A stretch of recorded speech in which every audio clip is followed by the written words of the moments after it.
Assalamualaikum warahmatullahi wabarakatuh. Kami dari kelompok Jaya Paten ingin mempresentasikan analisis komprehensif potensi dan risiko implementasi kecerdasan artifisial dalam sektor pendidikan. Adapun anggota dari kami, yang pertama ada Muhammad Ragil, yang kedua Nurendra Bagaskara, yang ketiga saya Lungsi Pambudi, dan yang keempat Raihan Yoga Edi Pratama. Sebelum ke pembahasan, kita akan pendahuluan dulu apa itu KA. KA atau kecerdasan artifisial adalah bidang studi yang berkaitan dengan menciptakan kemampuan pada komputer untuk melakukan tugas-tugas yang awalnya hanya dapat dilakukan oleh manusia.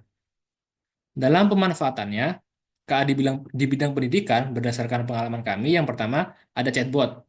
Chatbot ini membantu respon cepat terhadap pertanyaan. Kemudian yang kedua memberikan pengingat otomatis, seperti jika ada deadline tugas, ujian, atau kuis dan tes, terdapat sistem yang akan memberi notifikasi pengingat agar siswa dapat mempersiapkan diri dan tidak lalai. Selanjutnya kami biasanya menggunakan Grammarly. Siswa dapat dengan mudah mengetahui penggunaan tata bahasa yang salah dalam pembelajaran bahasa Inggris.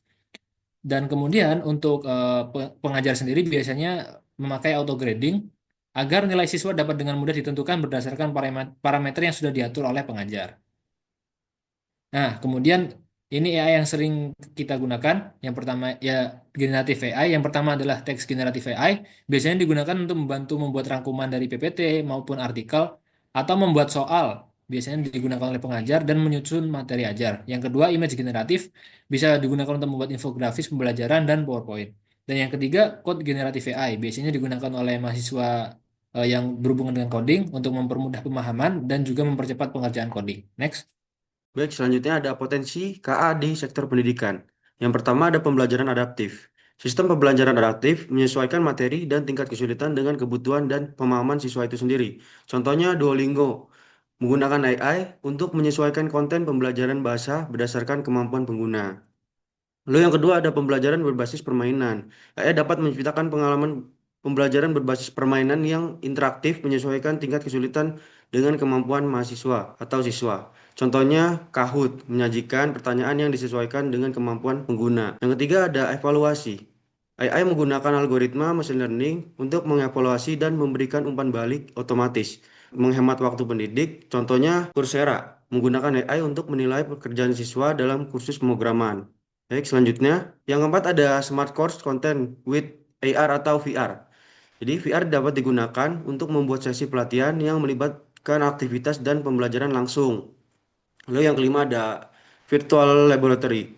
Lab dan kegiatan praktikum dapat ditempatkan dalam lingkungan virtual dalam bentuk VLab atau Virtual Lab. VLab terbukti bermanfaat untuk pembelajaran online, terutama di masa pandemi COVID-19. VLab dapat menampilkan konten multimedia yang kaya informasi untuk meningkatkan pemahaman. Yang keenam ada Adaptive Learning System, yaitu sistem pembelajaran menyesuaikan dengan kemampuan siswa. Disediakan buku yang sesuai dengan kemampuan siswa dan tingkat kesulitannya bertambah atau berkurang berdasarkan hasil penilaian itu sendiri. Lalu yang ketujuh ada Adaptive Assessment System atau ujian. Sistem penilaian sering digunakan untuk mengukur kemampuan siswa dengan memilih pertanyaan-pertanyaan yang sesuai untuk setiap siswa. Tingkat kesulitan suatu soal dapat disesuaikan berdasarkan pengetahuan bahwa siswa tidak mempunyai kesulitan yang sama terhadap soal tersebut. Maka sistem penilaian adaptif ini dapat digunakan untuk menilai derajat keberhasilan siswa. Baik, selanjutnya.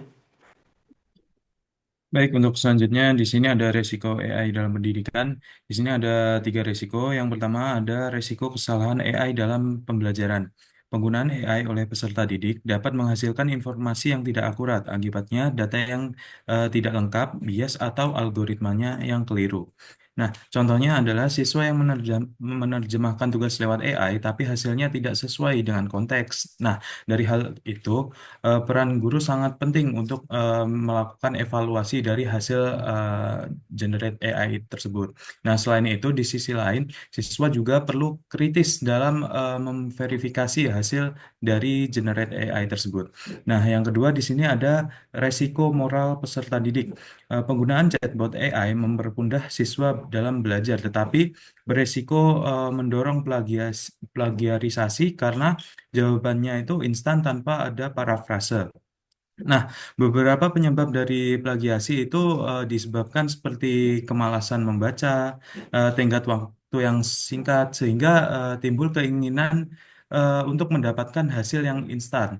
Nah, dampaknya apa? Dampaknya adalah siswa menganggap plagiarisasi itu wajar sehingga membuat kehilangan kepercayaan diri dalam berkarya. Nah, yang selanjutnya, yang ketiga adalah resiko psikologis penggunaan chatbot dalam pendidikan. Penggunaan chatbot AI memudahkan belajar, tetapi dapat memicu ketergantungan. Nah, ketergantungan ini berdampak negatif yang mana menimbulkan teknostres. Nah, teknostres sendiri itu adalah stres yang dialami seseorang akibat ketergantungan atau interaksi dengan teknologi yang secara berlebih. Hal ini terjadi ketika seseorang merasa kewalahan, cemas, atau frustasi karena menggunakan teknologi yang terus-menerus atau ketidakmampuan mengakses teknologi yang biasanya digunakan. Nah, contohnya itu seperti siswa yang terbiasa menggunakan AI untuk menjawab soal atau tugas, dia akan mengalami kesulitan saat akses AI-nya dibatasi, sehingga mengakibatkan stres itu atau yang disebut dengan teknostres. Baik, selanjutnya.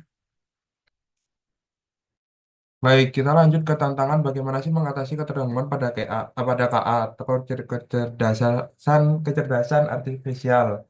Nah, maraknya penggunaan AI dalam menyelesaikan tugas menimbulkan ketergantungan yang berdampak negatif. Nah, berdampak negatif ini seperti apa? Seperti meningkatnya plagiasi dan menurunnya efikasi diri peserta didik. Nah, tantangan ini menjadi perhatian pendidik dengan beberapa upaya sebagai berikut. Yang pertama, yaitu mengatasi perilaku plagiasi. Nah, dalam mengatasi perilaku plagiasi ini terdapat beberapa upaya pencegahan plagiasi, yaitu yang pertama, penerapan sistem cek plagiasi, lalu yang kedua, pemberlakuan sanksi akademik bagi pelaku plagiasi, lalu selanjutnya sosialisasi aturan penulisan karya ilmiah. Nah, lanjut ke yang B, yaitu meningkatkan efikasi diri peserta didik. Nah, dengan cara meningkatkan efikasi diri peserta didik, terdapat juga beberapa upaya untuk meningkatkan kepercayaan diri siswa dalam menyelesaikan tugas tanpa AI, seperti memberikan tugas mudah untuk memunculkan pengalaman keberhasilan, sehingga siswa sebelumnya.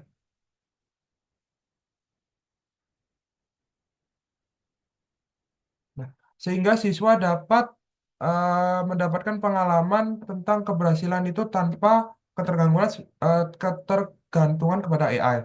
Lanjut, memberikan penghargaan sebagai bentuk pemodelan sosial, mendorong kolaborasi kelompok untuk meningkatkan persuasi sosial. Lanjut.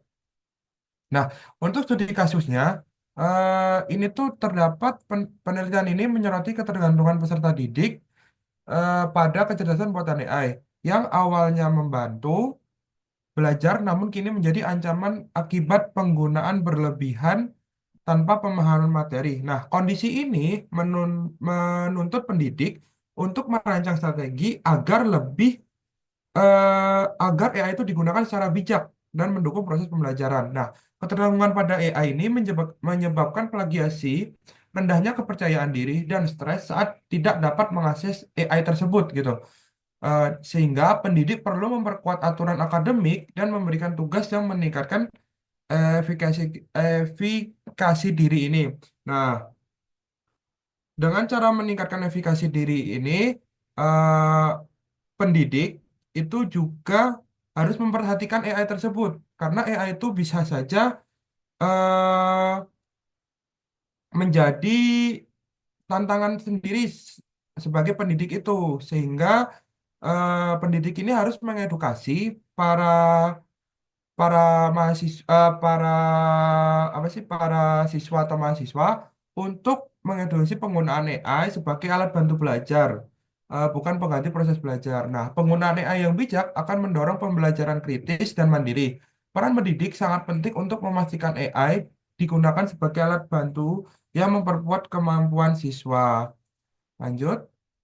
Nah, jadi kesimpulan dari analisis ini, implementasi AI dalam pendidikan memiliki potensi untuk meningkatkan efisiensi seperti pembelajaran adaptif dan penggunaan chatbot.